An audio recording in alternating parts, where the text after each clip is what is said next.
Hi everyone. So creating this portfolio update video after very long, probably 1.5 महीना हो गया, and reason is simple. We've completed 1 year of the portfolio creation. तो अपने portfolio जो create किया था, we started adding stocks on 10th of March और उसको staggered way में we continued it till 12th March. तो 12th March 2026 को we're completing exactly 1 year, and via this video what I will be showing is कि पहली चीज़ what all stocks are we holding right now. उसके अलावा 1 साल का performance कैसा रहा है. I think Zerodha gives that feature where you can compare your performance against benchmark. Will do that. And since we have completed 1 year, I will be selling some stocks today and will be repurchasing them tomorrow or day after, just to take advantage of long term capital gains का जो limit रहता है 1.25 लाख का. So that is the intent. I think going to our stock list again, अभी आप देखोगे तो most of the stocks have been beaten down since what they were in our last update. That is how the market has behaved. And again, even at this time, most of the people, while they are restricting sharing their portfolios, I am sharing it in a very transparent way because it is what it is. But one thing that I would want to say, कि while the stocks are beaten down today, uh, again there is no reason they can't go up, because market कितने time के लिए नीचे रहेगा वो कोई नहीं कह सकता. But one thing that one can से फॉर श्योर इज के इवेंचुअली जाके ऑल टाइम हाई पकड़ेगा. अब वो काम होने में 2 महीना लगता है, 3 महीना लगता है, या 1 साल लगता है. No one can say that. But market has a habit of giving non linear returns. तो in 1 year you may get 50% return, और हो सकता है अगले 3 साल में आपको कुछ भी नहीं मिले. इट इज़ फेयरली पॉसिबल कि जब भी कैचअप रैली होगा तो in single year you may get 50%, 60%, 70% returns. So that is how the market behave. It's not like FD के आपका पोर्टफोलियो हर साल कभी 10%, कभी 12% बढ़ रहा है. So that being said, I think जैसे मैंने कहा था, स्टॉक्स में कोई चेंज नहीं है, कोई बदलाव नहीं है. But I think few stocks that are likely to face short term pain, जैसे उसमें अदानी पेंट्स हो सकता है, उसमें IND होटल हो सकता है, अदानी पोर्ट्स बिकॉज शिप्स का movement is restricted. Indian hotel, IND hotel is because less number of foreigners coming in to India might impact the hotel stocks. Muthoot finance was doing very good, इनका result बहुत अच्छा आया था, but immediately after results where it posted excellent growth in profit and revenue, the stock was beaten down, maybe because the market expected कि ऐसा growth sustainable नहीं है going forward.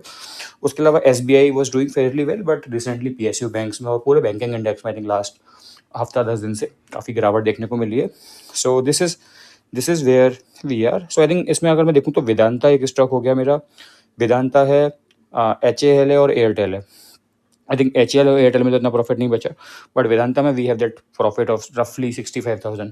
तो this is one of the stock I will be selling today and will repurchase it tomorrow और day after. तो अगर I have my second demat account with different PAN card, मतलब मेरा दूसरा account है घर का, तो I will be purchasing Vedanta there for today, so that अगर प्राइस फ्लक्चुएशन कोई होता है तो उससे फ़र्क नहीं पड़े पोर्टफोलियो पे, कि अगर बाई चांस 2 दिन में आज मैंने बेच दिया, कल बहुत ज़्यादा बढ़ गया 5%, 6%, तो वो वाला नुकसान नहीं लेना है मेरे को. So that's why I will be purchasing it elsewhere, and जब मेरे को यहाँ पे परचेज करना रहेगा मैं वहाँ से सेल करके वापस यहाँ पर परचेज कर लूँगा.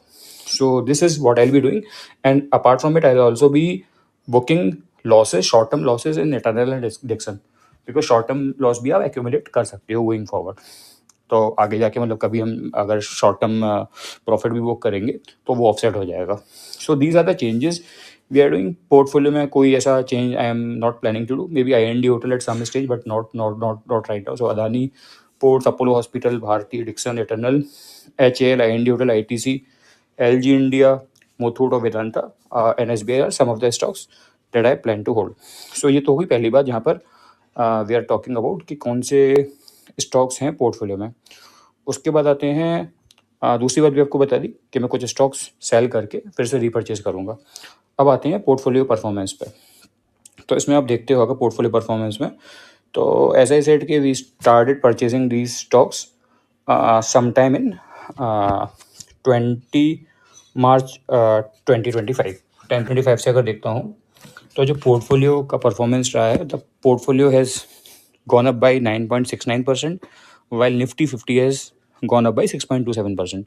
तो इन ए वे थोड़ा सा आउट परफॉर्म किया है, मतलब इसको निफ्टी 50 को.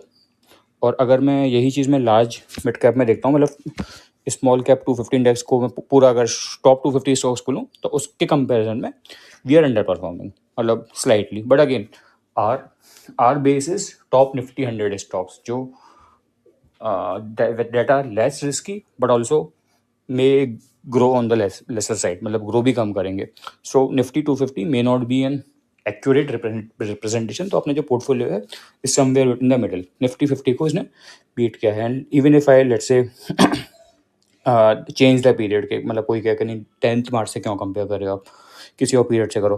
तो even if you are let's say taking something else, let's say 12th मार्च लेता हूँ मैं अगर, तो 12th मार्च में भी ये बेटर किया है निफ्टी 50 से. And if I have to see the performance in last 6 months हो जाएगा लगभग 15 सितंबर के करीब. Our portfolio has fallen lesser than the benchmark. तो अगेन जो आउट परफॉर्मेंस रही है 3-4% की, इट्स नॉट दैट सिग्निफिकेंट. मज़ा तब आएगा जब पैसा बने, so that the Nifty 50 is growing, our portfolio is growing, and then we are outperforming it by a certain extent. So this would be the best situation. But again, we can't control कि market कब बढ़ेगा कब नहीं बढ़ेगा. All we can do is buy good stocks and try to beat the benchmark and perform better than the benchmark. So yes, this is where we are. I'll keep you updated as and when I will sell any stock or will add a new one. Thank you.